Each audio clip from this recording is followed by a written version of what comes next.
This is Taking Stock on ENCA. I am Bruce Whitfield. Peter Davies, Chief Turnaround Officer at SAA, is with us. Why is Ethiopian making it and we're not? Geography, aircraft, management, new, perhaps, all of those things. But is it got a better fighting chance than SAA has? They have a strategy, they have a plan that's been supported by the government, and that is to create a hub in Addis Ababa, which they're doing quite successfully. They've got new equipment.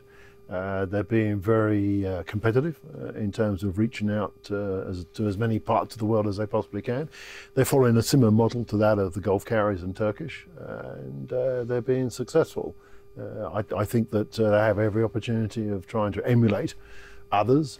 But the market is growing. There's huge opportunity. We just come back from IATA in Sydney, and we've been encouraged by their reports that they believe that the market will continue to grow between 5 and 6% in terms of additional passengers.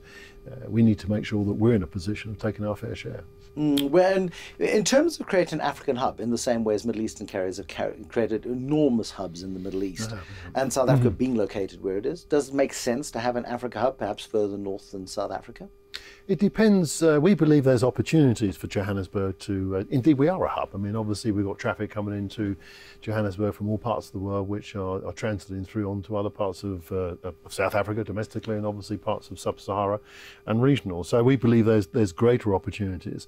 Airlines fly the Great Circle, the shortest distance between 2 points. And if you look at the opportunities between Australia, South Africa, South America, China and the Far East, as well as Europe and the United States. The convergence through Johannesburg in terms of those connections, I should say, between those two cities, gives us a belief that there is an opportunity to make more of a hub opportunity in Johannesburg than there is at the present moment. In terms of strategic equity partners, you're not at a stage yet where you can seriously engage with anybody. I mean, if you tried to sell SAA today, you'd have to give it away and perhaps pay somebody to take it off your hands. You've got to get it profitable first. Does it have to be an African carrier? Might it be a Middle Eastern carrier? I mean, those seem to be the two likeliest bets.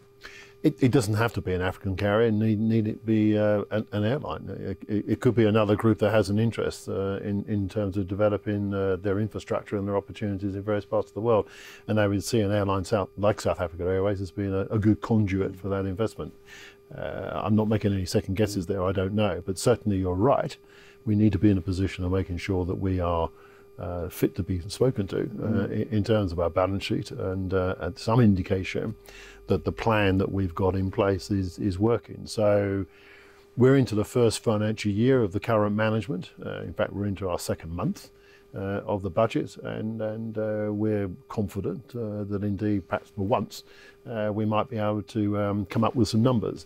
Once we start proving to ourselves and to our staff and to shareholders and the people of South Africa that indeed there is an opportunity for this airline to survive, and then perhaps people will start listening to us. Just from an anecdotal point of view, as somebody who flies around a fair amount, I see your ticket prices going up, I see more empty seats on your planes, and I see your rivals, the low-cost carriers in particular, whether they be the Kalulas of the world or the Fly Safaris of the world, are making significant inroads at much lower price points than SAA is able to do right now. You run the risk of pricing yourself out of the domestic market? No, strategically, effectively, the South African market is a low-cost market now. It's a low-cost destination. So our competitors and our own company, Mango, are making good inroads in terms of taking that share of the traffic. Indeed, we've transferred 4 737 aircraft, as soon as we almost joined, to Mango to take advantage of that domestic market, because the cost base of South African Airways is not conducive to generating the low cost that you need to have for a low-cost operator. I mean, it's very simple. This business is complex but not complicated. In terms of we'll offer a price in the marketplace that people want to buy and can afford at a price that we can make a profit. SAA, as it stands at the present moment, we can't do that. So therefore, we need to concentrate. We still need to collect revenue. We still need to sell seats, but we need to drive down our costs as quickly as possible. So the market has shifted. Certainly domestically, to a certain extent regionally as well. Intercontinentally, we had to look at it from a different perspective. I mean, there's so many legends in the world of aeronautics and aviation.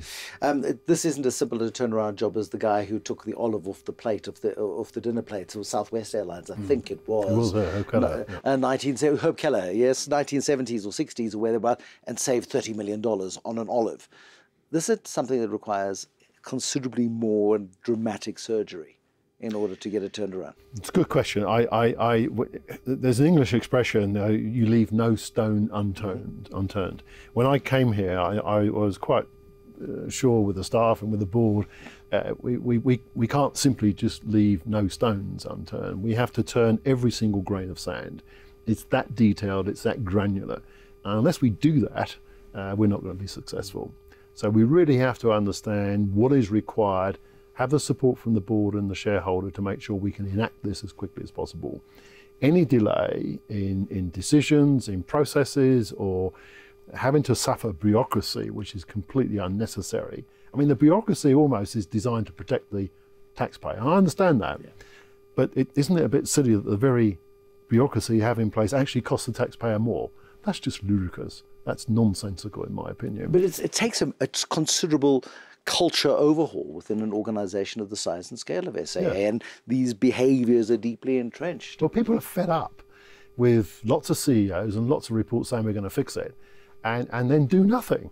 So this management team has arrived. We made that decision to move the 4 aircraft to Mango, never been done before.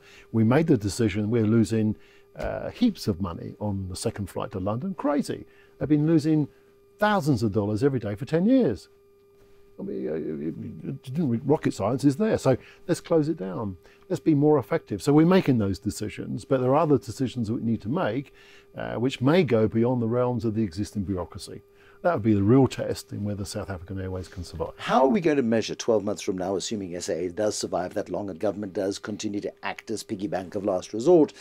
How are we going to measure whether or not you're making progress? Because it's an infernally difficult thing to do in the airline industry, to keep track of a loss-making entity that may or may not turn around at some point in the future. Well, we have a corporate plan that's been made public. We have to report to the Treasury on a regular basis, perhaps too regular, I don't know, but that's not for me to say. Are you finding them supportive, or are they supportive? Absolutely.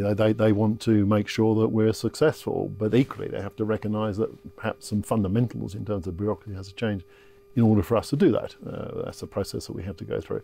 But assuming that happens, then we have a corporate plan, we have our P&Ls, we have our monthly P&Ls. The board will measure management's effectiveness and report back. So the way in which you can measure as a taxpayer is public, probably too public, because obviously we have certain commercial information that our competition, thanks very much, we'll take that information. But so we have to be quite sensible about that. But no, the proof of the pudding is in the eating, and we intend to produce the numbers according to our plan. When will SA be profitable? We hope to break even the plan is to break even in 2020-21. We will aim to get a profit. We have a 5-year plan, and we're on track. At Vuyani Jagana, he did take a 100,000 Rand bet with Leon Lowe of the Free Market Foundation that he could turn around. That is a proper bet? It is, yes. I wasn't there, but he was asked this by some of your colleagues in Sydney last week, and he confirmed it. Very good. Yeah, so I'm not taking the same bet. I can't afford it. It's called skin in the game, you see. Peter Davies is a turnaround specialist. He's worked at Air Malta. He created an airline in the Caribbean. He's worked in many global airlines. And his job is to go through the nitty-gritty, the detail of a turnaround, the umpteenth turnaround plan. You prepared to give this guy 21.7 billion Rand more than SAA has already had over the last decade. The last time it made a profit was in 2011. Prepare to wait 10 years for another profit, 2021. That's it from Taking Stock. Thank you very much for watching. Thank you to Peter Davies, and thank you to this aircraft and SAA. We better get off so that I can do a flight or two and make some money. Till next time. Bye-bye.